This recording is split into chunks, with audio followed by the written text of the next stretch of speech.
예, 여러분 안녕하세요. 자, 오늘은 그 제3장 정서 감각 사유 현대시론 강의하도록 하겠습니다. 자, 오늘 수업은 이제 여러분 현대시론 교재 47페이지에 나오는 것부터 설명드리겠습니다. 현대시론 제3장 정서 감각 사유예요. 정서 감각 사유. 자, 중요한 것만 쭉 설명드릴게요. 거기 이제 두 번째 단락의 둘째 줄에 보면 플라톤 나왔죠. 플라톤. 그래서 플라톤은 그 음악과 시를 통한 열정의 자극에서 이성적인 삶에 대한 위협 이런 걸 봤다는 거죠. 근데 이제 아리스토텔레스, 플라톤의 제자인 아리스토텔레스죠. 이 아리스토텔레스는 비극을 통한 그런 공포, 그다음에 연민 이런 자극을 봐요. 그러니까 우리가 비극이라는 것은 주인공이 어떤 상황에서 나락으로 떨어지는 과정을 이야기하는 거거든요. 자, 나락으로 떨어지면서 그냥 떨어지는 게 아니라 바로 여기에서 레코그니션을 해요. 레코그니션. 이 레코그니션이라는 건 뭐냐면 인식, 깨달음. 자, 이게 바로 레코그니션이거든요. 이런 걸 하게 된다는 겁니다.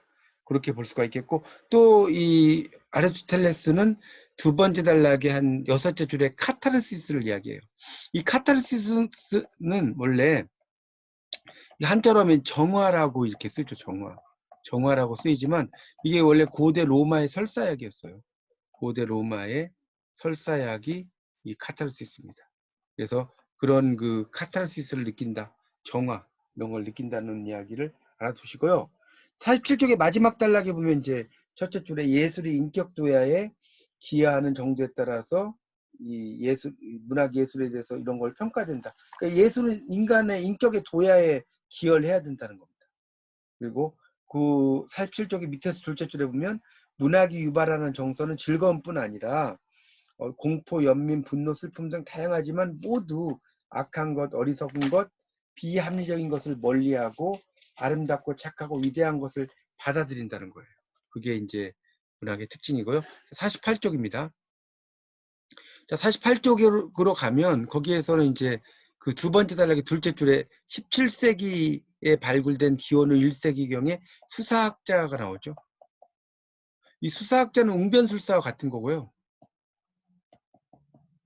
이 수사학을 영어로 이제 바로 레토릭이라고 합니다.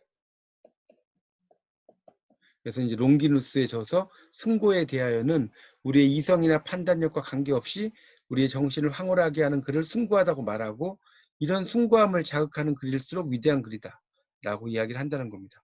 그래서 이제 이런 내용이 바로 이제 낭만주의 문학관의 초석이 되었다. 거기 두 줄 내려가면 있죠.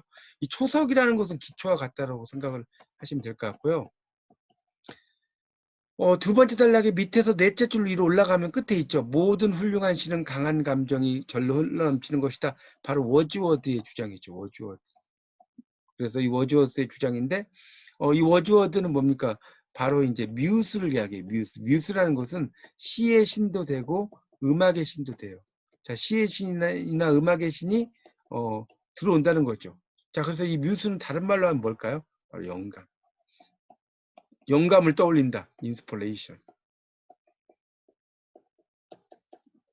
이것과 같은 거라고 보시면 될 것 같습니다. 그러니까 내가 쓰고 싶은 욕망이 막 생기면 그게 시가 된다는 것이고, 자, 한국 현대시와 정서 감정에서는 49쪽에 이제 박스 밑에 박용철 나왔죠. 박용철은 떠나가는 배 이런 걸 쓴 그 시인입니다. 저 푸른 물결 외치는 거센 바다로 떠나는 배 이런 노래가 있어요. 되게 인간의 감정을 많이 노래한 그 시인이고요. 자, 그 다음에 나오는 게 김기림이 나와요.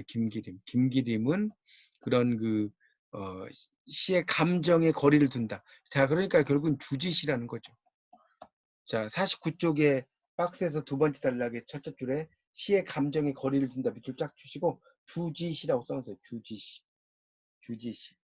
자, 거기 그 49쪽의 마지막 줄 보세요. 1935년에 발표한 글에서 김기림은 한국 시의 감정의 비만을 비판한다. 자, 그러니까 감정의 비만은 지나치게 감정을 드러낸다 이런 이야기겠죠. 그런 것을 비판했다라고 보시면 될 것 같습니다. 자, 50페이지로 가서요. 이마가 나오죠. 자, 50페이지의 두 번째 단락에 보면 이마가 나오는데, 자, 이마는 시인이자 비평가예요. 시인이자 비평가입니다.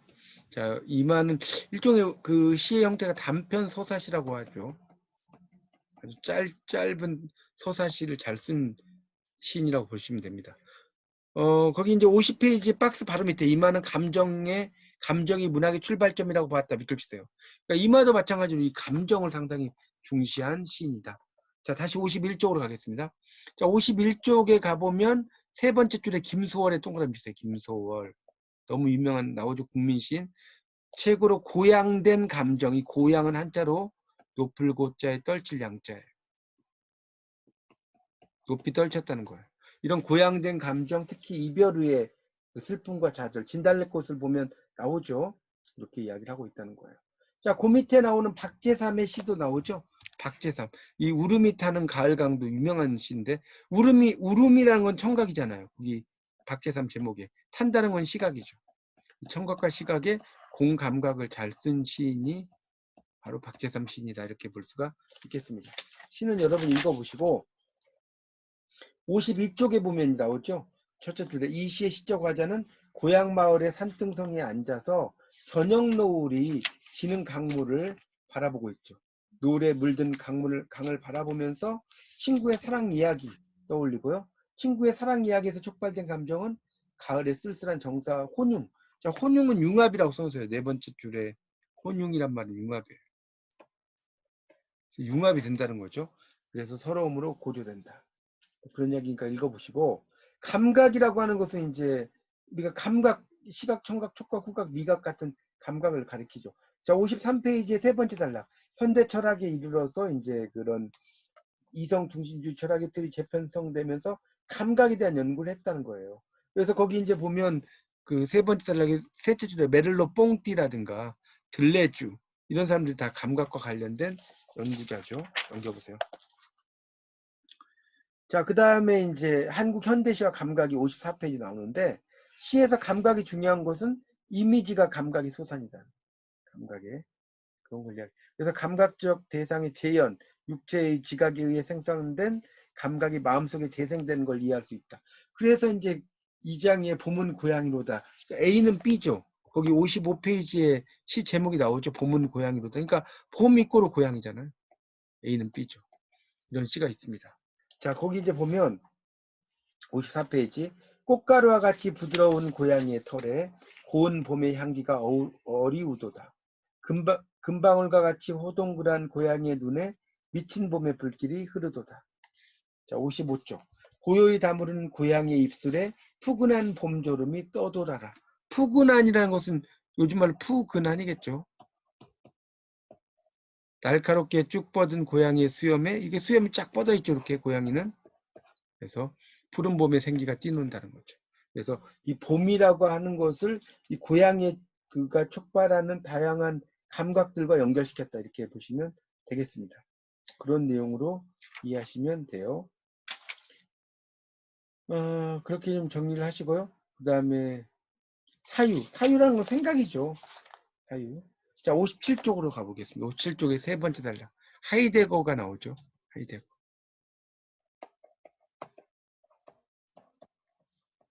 하이데거는 존재론이죠. 존재론. 온톨로지. 그래서 이 하이데거는 존재 사유에 대한 철학적 탐구를 통해서 시적인 사유에 대해서 논의하는 단초를 제공했다. 자, 브레이트는 소격, 소외, 생소화. 이게 낯설게 하기, 낯설게 하기. 이런 것을 중시했다. 그런 내용이 쭉 되고 있습니다. 자, 그 다음에 이제 한국의 현대시 58쪽에 황주가 나오죠. 황주. 황주 시인이 되게, 미학과 출신이라고 그랬죠. 서울대 미학과. 황주 시인은. 그래서 상당히 좀 낯설게 하기를 많이 쓴 시인이라고 볼 수 있죠. 그래서 이제 거기 59쪽에 보면 뭐 신문 기사 같은 것들이 쭉 써놨죠. 신문 기사 같은 거. 쭉 읽어보시면 신문 기사 같은 것들이 쭉 나옵니다. 자, 그리고 60페이지에 이제 보면 11번에 보면 이제 1화 15만엔 5.75캐럿 물방울 다이어 1개 뭐 이렇게 쭉 나오는 것도 있어요. 그런 거. 그래서 이제 그 60페이지에 보면 장르로서의 시에서 다룰 수 있는 대상엔 제한이 없다. 그러나 일반적인 통념으로 시는 아름답고 고상하고 특별하고 여린 존재를 다루는 장르라고 받아들여진다. 60페이지 마지막 두 줄이에요. 그래서 시에 대한 고정관념을 부정하고 해제하기 위해서 이제 황지우는 낯익은 존재들을 시 속에 제시해서 낯설게 인식하게 한다. 예를 들면 전자오락기, 모니터, 깡통, 라면, 봉지, 콩나물을 싼 신문지, 못, 벽에 절인 오줌 자국, 흔히 볼 수 있는 벽보, 현수막, 영화 상영 직전의 애국가 등 지극히 일상적인 사물이나 행위들의 이런 것들이 황지우의 시적 대상으로 등장한다. 이렇게 나오고 있습니다. 그래서 이제 여기 있는 이 한국생명보험 회사 송일환 씨의 어느 날도 낯설게 하기라는 거예요. 그래서 여기 보면 일반적으로 생각하는 시의 범주에서 벗어났다는 거죠. 가계부의 한 페이지를 보여주듯 금액과 사용처를 나열하고 문맥이 연결되지 않는 행과 연을 배열하고 심지어 신문에 만화 2칸, 고액 현금과 고가의 보상료로 이어지는 배치 이런 것도 해놨다는 거예요. 이런 게 바로 이제 다 낯설게 하기의 수법으로 되어 있다는 겁니다. 이렇게 정리를 하시면 되겠죠.